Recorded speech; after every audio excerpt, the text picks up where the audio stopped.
Hey, what's going on, guys? I'm going to talk to you today about the Alaska serial killer Robert Hansen. Now, this is a very different Robert Hansen than the FBI agent that was caught spying for the Soviet Union.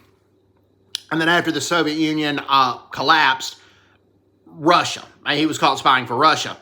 This is a completely different Robert Hansen, but there is a Robert Hansen who was an Alaska serial killer who unfortunately took the lives of several women. There's a movie called The Frozen Ground that was made in 2013 where Nicolas Cage plays a cop that helps catch Robert Hansen, and then John Cusack plays Robert Hansen. It's a really good movie. It's on Netflix. I recommend that you guys check it out. But it's not completely accurate, but it's mostly accurate. Now, the FBI Files did a very good documentary on the Robert Hansen situation, and that is what I'm going to base a lot of my video on. The first victim of Robert Hansen's that we know of that was discovered, it was actually discovered by off-duty Anchorage police officers that were hunting moose in the Alaska wilderness. Well, they come across a dead body, and dead bodies in the Alaska wilderness are not unheard of. A lot of hikers that either get lost or don't take precautions, succumb to the climate, or sometimes they succumb to the wildlife. But this was a murdered person because they found a .223 caliber next to the body, a .223 caliber bullet, unfortunately. And the body was identified as Sherry Morrow. Her boyfriend had reported her missing a year earlier, and the boyfriend also noticed that her necklace wasn't on there, and the necklace she never took off. And that was something that was a prized possession of her.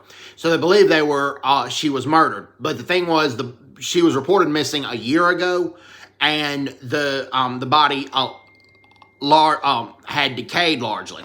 But then shortly after that, there were some construction workers near a river in Alaska that discovered the body of Paula Gouling, who was a 17-year-old out-of-work secretary. And Paula Gouling, as well as Sherry Morrow, were both exotic dancers in a club. Paula Gouling had recently moved to Alaska from Hawaii, trying to find work. But neither her nor Sherry Morrow had been able to find work except as an exotic dancer in a club. So they had that to go over. And a .223 caliber bullet was found near Paula Gouling's body as well. Well, after that, an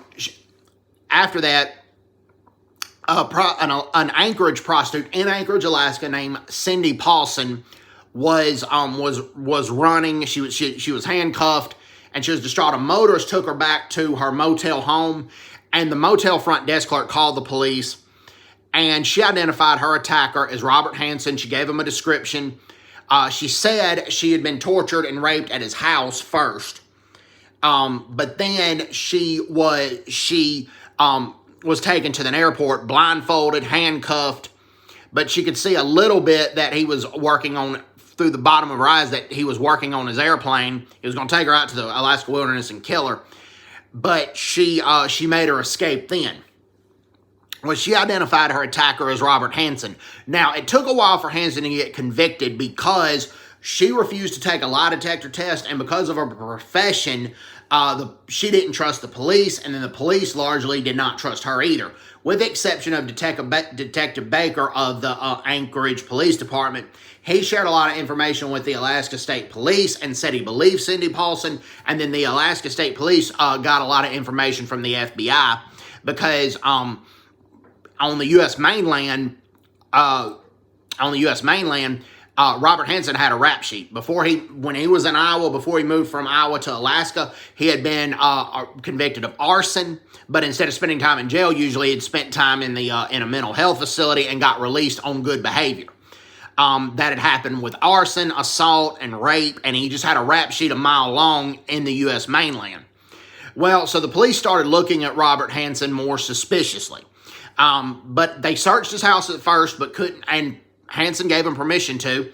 And Hansen also said he was out with two friends the night that Paulson was abducted, and two friends corroborated his testimony, said that he was.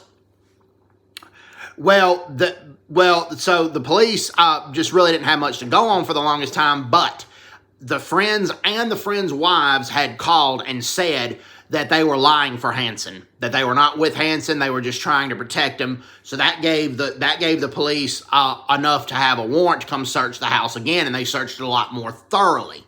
Well, the police had found the 223 caliber rifle, and it matched the slugs that were found near Paula Gouling's body as well as Sherry Morrow's body.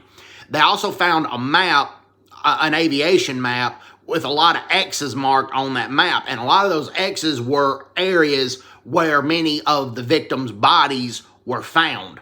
And eventually, after all that evidence, Hansen confessed to the murders. Hansen and this shocked a lot of the Alaskan community because he had a bakery which a lot of people visited. He was a respected person in Alaska's community. He set a lot of records for hunting wild game and wild animals that had made the papers. Well, he confessed to the murders, provided his family got left alone and wasn't harassed by the media, and that he spent his time incarcerated outside of Alaska. Well, but he died in prison a few years back. Well, basically, that's the life of, that's the situation with Robert Hansen. And like I said, the FBI Files did a good documentary on it. I highly recommend it. And hope everybody's doing well.